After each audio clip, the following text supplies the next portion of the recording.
ang kumot pero napangiti siya nang bigla siyang halikan sa leeg dahil sa wala siyang saplot kahit isa. Madadala naman siya ng init ng katawan. "Halika na, baka magkahasa na naman kita." Sabay sabi ni Alex at binuhat na niyang dalaga para ipunta sa CR at si Alex na lang din ang nagpaligo dito. Avril's POV. Namasyal kami sa isla. Sa totoo lang, ang ganda dito kaya't nilubos ko talaga kasi alam ko hindi na ako makakabalik dito, lalo na't pinaghahanap na ako ng parents ko. Alam ko naman na hindi nila kailangan ng tulong ko pero ginagawa ko pa rin para mapakita na kaya ko na ang sarili ko mag-isa pero wala pa rin talaga. "Sweetie, alika na, dun tayo." Sabay yakap sa akin ni Alex. Hinayaan ko na lang dahil alam kong ito na ang huli. Nabanggit kasi ni Alex na may kaso siyang hahawakan kaya bukas na ang uwi namin. It means balik normal na ulit kami. Yung tipong hindi magkakilala. Masakit pero dapat tanggapin ko dahil yun ang dapat. Ayoko masaktan si Alex kahit ako na lang. "May problema ba?" Sabay hawak ng kamay ni Ava. Sana lamang sabihin niya sa akin. Sabi ng isip ko. Pag uwi natin ng Manila, balik na tayo sa dati, right? Bungad agad ni Ava sa akin ay pinagtaka ko. Alam ko isa sa mga deal namin yon, kaya tumango na lang ako habang yakap ko siya at nakaupo kami sa batuhan habang nakatingin sa dagat. "Sana last na ito, Alex," Ava said. "Sana kalimutan mo na ako. Sana iwasan mo na ako, attorney, kasi ito ang tama." "Paano naging tamang layuan ka?" Alex said. "Ikakasal na ako, Alex." At nabigla ako sa sinabi ni Ava, kaya mas lalo kong hinigpitan ng yakap sa kanya, habang siya naman umiiyak na habang nagsasalita. Planado ng buhay ko. Simula nung isilang ako. Kwento ko kay Alex. Bantay sarado ng parents simula na nag-aral ako. Hindi ako pa pwede magkaroon ng kaibigan, lalo na ang lalaki. Hanggang sa mag-college ako, ganun pa rin. Buti na lang nag-OJT ako sa Manila yon, kaya lumayo ako nung una. Ayaw nilang pumayag. Pero dahil nasasakal na ako, nakipag-deal ako kahit ayoko. Next week na ang dating ni Angelo, ang mapapangasawa ko, para sa pag-merge ng pamilya namin. Nagtataka pa ako dati dahil sila ang may sabi na hindi ako pa pwede magkaroon ng kaibigan.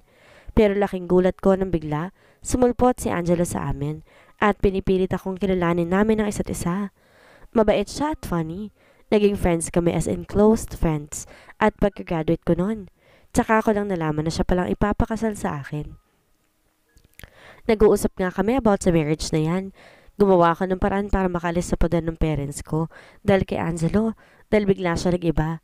Ang dating friend ko naging mahigpit at seloso. Buti na lang kailangan niyang umalis kaya matagal din kaming hindi nagkita. Mayaman at kilalang tao ang mga Santillan, kaya natatakot ako sa pwede lang gawin sa amin, lalo na sa akin, pag hindi ako pumayag sa arranged marriage. At ayoko madamay ka, Alex, kaya please lumayo ka na, sabi ko pa. At napatin ako sa mukha niyang seryoso lang. Hindi ko mabasa ang iniisip ni Alex, lalo ng mga mata niya, kaya niyakap ko na lang siya dahil gumagaan ang pakiramdam ko pag nagdidikit ang balat ko sa balat ng binata. Ang hirap lang na yung babaeng matapang na nakilala ko, eto ngayon, yakap ko at natutulog na sa pag-iyak. Hindi ako papayag na iwan ako ni Ava. At lalong hindi ako papayag na ikakasal siya sa iba. Ano pa ang silbi ni attorney kung hindi ko kaya ipaglaban ang mahal ko? Hindi lang siya ang kilala at may koneksyon. Tulad niya, mayaman din ako at kaya ko rin siyang pabagsakin. Angelo Santillan, sa akin lang si Ava at gagawin kong lahat para kami ang ikasal at hindi ikaw. Binuhat ko si Ava at inihiga sa kama. Niyakap ko lamang siya habang hinihintay ang tawag ni Troy. Sinabi ko ng lahat at salamat sa mga kaibigan ko na kahit loko-loko tarantado, nandyan sila para tulungan ako. Bukas na ang uwi namin at bukas din kami magpaplano. Ready na ang lahat, sigaw ni Don. Siya ang piloto namin dahil nga may aayusin kami. Iakatid ko muna si Ava sa kondo. Yun ang usapan namin, habang ako naman may aayusin. Buti na lang mabait ang gagong Ervic at pinag-leave si Ava. Kailangan ko magplano at next week na ang dating daw ng Angelo na yun. Sa sobrang pagod ko, hindi ko na malay nakatulog na pala ako. At nandito ko sa kondo ni Alex. Sa totoo lang, dapat wala na ako dito dahil yun ang usapan namin. Pero dahil maaga pa naman, susulitin ko magstay pa sa kondo ni Alex. Plano ko na mamaya aalis din ako para layan si Alex, tulad ng deal namin. Alam ko, busy ang binata sa company niya. Balita, Troy, Sabay sabi ko habang busy siya sa pagtatype sa laptop. Wait lang, busy pa. Troy said. Wow, saan yung iba? Biglang sulpot ni Bricks habang may hawak ng plastic. Anong dala mo, Doc? Basura, sabay sabi ni Prince. Beer yan, sign ni Bricks sa mukha ni Prince. Sana yung iba? Tayo lang ba? Sabay kuha ni Blair ng in-can beer. Present! Sabay bungad ni Ervic na may dala ng chips. Natawagan niyo ba si Ken? San pala yun? Ervic said. Alam ko nasa Africa eh. Nagpapahabol sa tiger at lion. Pagbibiro ni Sash. Pero totoo naman. Singit pa niya sa huli. San si Tanda? Sabat naman ni Don uli. Sabay sabi ni Ervic, Prince at Sash. Sino matanda? Sigaw ni Uno na kararating lamang. Ulaan ko. Naghatid ka pa sa school, tama ba? Sabay sabi ni Troy at tumango lamang si Uno. Kahit naman pamilyado na siya.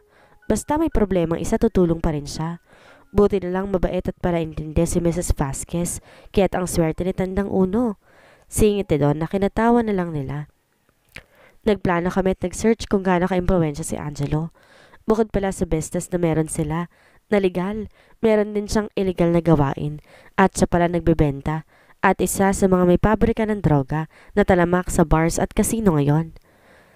Alex POV. Nag-text ako kay Ava. Buti naman nag-reply siya. Nagluto daw siya at hihintayin niya ako. Binigyan pa niya ako ng 3 hours para makabonding ang mga kaibigan ko kaya eto kami. Nag-uusap na napunta sa asaran. Lalo na't nangungulit na sa text sa mga anak ni Uno. Patak-patak, wala nang alak. Sigaw ni Don. Wait lang ha. Ako may dala ng beer kanina. Sabay sabi ni Bricks. Yes. At ako naman ang may dala ng chips. Sabay singit ni Ervic. Nagulat kami nang maglabas ng wallet si Uno. Hala, na-hold up ako ng misis ko. At nilabas ang 20 pesos sa wallet. Yan, ang bag ko. At napailing ako. Isang billionaire tapos laman ng wallet 20 pesos? Seryoso ka, Vasquez? Sigaw ni Prince na lasing na. Kakasabi ko lang, na-hold up ako ni misis. Sabay kamot sa ulo ni Uno. O ang bag ko. Sabay lapag ni Don ng 10 pesos. Mas malala pa kay Uno. Ano yan? Sabay turo ni Sash sa mesa kung saan nilapag ni Don ang 10 pesos. Tanga, pera yan. Sabay sabi ni Don. Ang bag ko, pwede na yan. Sabi pa niya. Sobra ka Don. Wala ka namang asawa, daig mo pa si Uno ah. Sabay sabi ni Troy. Nag-iipon ako para sa fiancé ko, no? Hirit pa ni Don. Naglabas din ng pera si Sash na 100 pesos at si Ervic naman 5 pesos na kinatawan nilang lalo. Si Blaze naman naglabas na ng 50 pesos. Sobrang tawa namin dahil sa dami namin. Kinalabas na nasa 200 plus lang na buo na lalong kinaingay namin. 10 sa loob ng building ko. Ang labas, nag-uwian na lamang kami total. Nakapag-usap na kami at tutulong naman sila. Mayayaman perong kuripot. Alex, sabay yakap sa akin ni Ava. Kala ko talaga aalis siya at di niya na ako mahintay pa. At ipinangako niya na sabay kami magdi-dinner at dito siya magsa-sleepover. Nagtataka ako sa mga kinikilos ni Ava. Ang weird lang, dahil ang saya niya at sobrang sweet sa akin. Nakakapanibago pero hindi ko pinahalata. Mahirap na baka biglang magbago ang mood. I like you. Sabay halik sa akin ni Alex habang magkayakap kami. Pero hindi ako bumik kasi namang unfair. Like lang pero ako, mahal ko na siya. Pero sabi ko nga masasaktan ko lang si Alex. Kaya hindi ako aamin para hindi siya umasa. Ayoko siyang madamay. Hey, tulog ka na ba? Sabay salita muli ni Alex at di pa rin ako nagsasalita at umiimig. Alam mo, gagawin kong lahat. Magustuhan mo lang din ako. Sabi ko kay Ava habang tulog na siya at yakap ko. Nandito lang ako. Hindi kita iiwan. Sabi ko pa. Kahit alam ko na hindi siya magsasalita dahil tulog na siya. Ako naman salita na salita pa rin. Plano ko, kung asan ka, doon din ako. Kasi ikaw ang kaligayahan ko. Avril, mahal na mahal kita. Lalo na ngayon na nararamdaman ko, nagtitiwala ka sa akin. Sabi ko pa, kaso narinig ko ng mahinang hilik ni Ava na ikinangiti ko. Sayang, hindi yan narinig. Bukas na lang, sabi ko pa at natulog na rin ako. I love you, sweetie. Always remember that. Ava's POV. Isang linggo na ako nandito sa amin at kinulong ako ni Dad sa kwarto ko. Hindi ko rin alam kung kumusta na si Alex. Kinuha rin ang phone ko at ibang gadgets para sa camera ko. Ay lang ang meron ako. Miss na kita, Mr. Attorney. Habang nakatingin sa picture naming dalawa. Flashback. Buti na isipan mo pang umuwi sa atin. Bungad ni Daddy sa akin. Sa totoo lang, kung hindi niya ginagamit si Mommy, hindi ako uwi dito sa impyernong bahay na to. Tuloy-tuloy lang ako sa paglalakad habang nagsasalita si Daddy. Nakita ko si Mommy sa hagdan banda at niyakap ko agad si Mommy pero nagulat ako nang may pasa si Mommy sa braso at iba bang labi. Kaya't napaiyak ako habang yakap ko si Mommy. Mommy, sorry. Sorry po. Bulong ko kay Mommy habang yakap ko siya. Bigla-bigla ako napaupo dahil sa iyak ni Mommy nang tumawag si Daddy sa akin. Kahit ayoko, no choice dahil sasaktan niya ng paulit-ulit si Mom. Inila agad ako ni Mommy sa kwarto habang magkayakap kami at pati si Mommy umiiyak din. Anak, dapat di ka na bumalik dito. Yun agad ang sabi niya sa akin. Ma, bakit ka sinasaktan ni Daddy? Sabi ko pa. Kasi anak, sinabi ko sa kanya na huwag ka nang pakialaman at malaki ka na. Kaya mo na magdesisyon sa sarili mo. Ayun, nagalit siya at napagbuhatan ako. Sabi ni Mommy habang hawak ang dalawang kamay ko. Sorry anak kung naging sunod-sunuran ako sa daddy mo. Pati ikaw nasasakal na. Sabi ni Mommy sa akin. Nalalaw kong kinaiyak. Akala ko kasi tama na yung mga sinasabi ni daddy mo. At ang akala ko masaya ka pero hindi pala. Sorry anak, don't worry, babawi si Mommy. Sabay yakap sa akin at bigla, bukas ng pinto ng kwarto ko, kaya't napatayin kami ni Mommy. Dali-daling tumayo si Mommy at nilapitan agad si Daddy na ang sama ng tingin sa akin na ikinayuko ko. Simula ngayon, hindi ka na makakalabas sa kwarto mo na to. Sabay sabi ni Daddy sa akin na ikinagulat ko. Makakalabas ka lang sa mismong kasal mo na. At lumabas na si Daddy habang hila si Mommy sa kamay, sabay lock ng door ko sa kwarto. Napahiga ako sa kama habang nag-iisip kung anong planong gagawin ko para makatakas. Paano ako makakaalis sa kwarto na to na magiging kulungan ko? Alex POV. Balita, Troy? Sabay inom ng alak. Isang linggo mahigit ko lang hinahanap si Ava.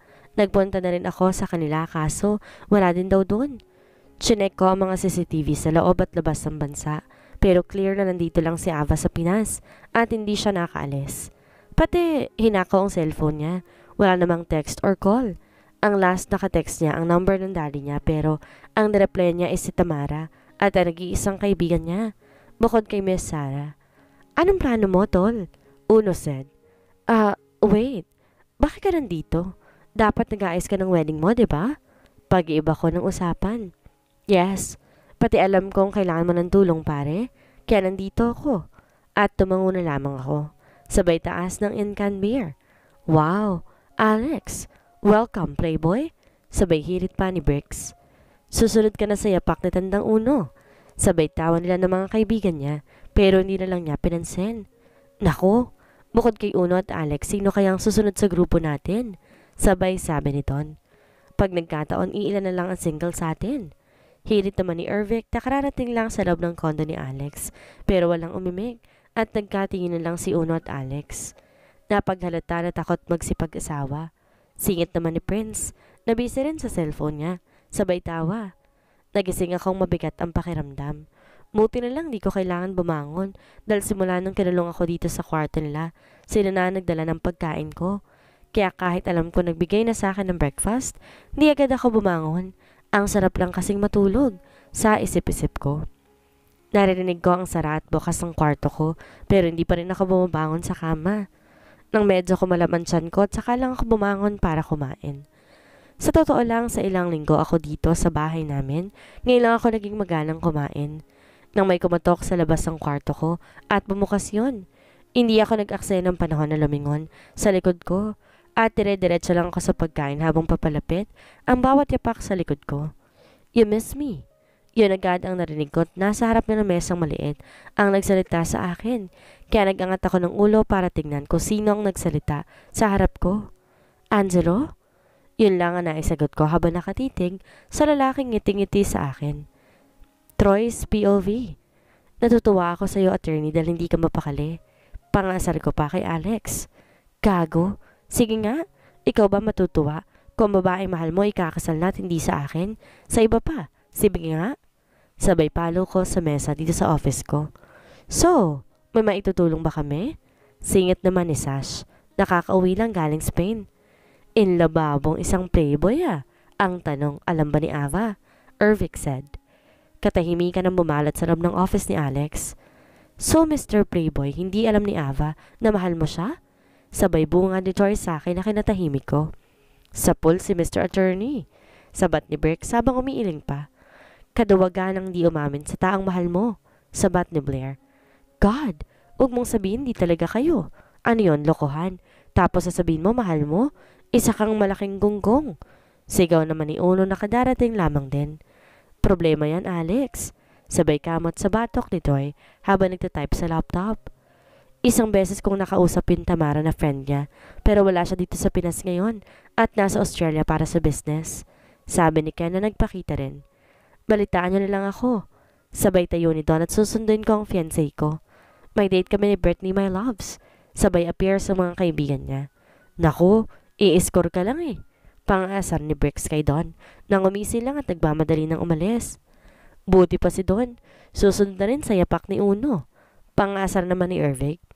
Malapit na rin ikasal ang gagong yun eh. Sabi naman ni Prince.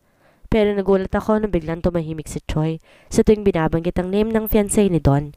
At pansin ko yun. Pero dahil may problema pa ako, hahayaan ko muna. Napapansin ko. Sabi ko na lamang sa isip ko. A-attend tayo ng wedding at ako nang bahala sa invitation dahil kakilala kong wedding coordinator and yung wedding planner ni Ava. Blair said.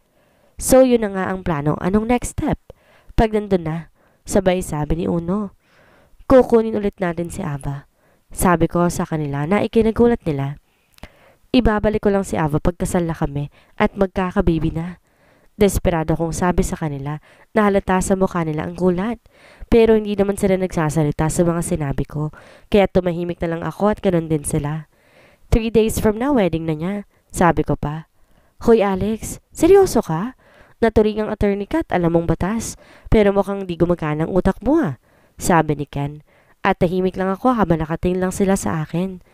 Nagmahal ka lang, nabaliw ka na? Sabi naman ni Bricks. Okay, ganito. Kita na lang tayo sa bahay. Uuwi na rin ako at walang kasamang asawa ko at ang anak ko. Buntis pa naman yan at maselan si Anika. Sabi ni Uno at tumayo na rin. Balitaan nyo na lang ako ha. See you in 3 days guys. Pahabol na sabi pa ni Uno at umalis na rin. Sumunod na rin sila Bricks, Prince, Ervic na umuwi at naiwan si Ken, Sash, Blair at Troy na busy pa rin sa pag-ayos para sa mga plano. Natutuwa ako sa mga kaibigan ko na kahit na nababalo na ako sa mga kilos at mga sinasabi ko nandyan pa rin sila. Pero wala nang atrasan. Sa akin lang si Ava. Sa akin lang dapat siya magpakasal. Sabi ko pa. Pag-uwi ko ng bahay, naalala ko na naman yung mga harutan namin ni Ava. Miss ko na talaga siya. Kahit nagsusungit at tinatarayan ako. Sabi ko pa. Sana lang nasa mabuti siyang kalagayan. At nakaramdam na ako ng antok at natulog.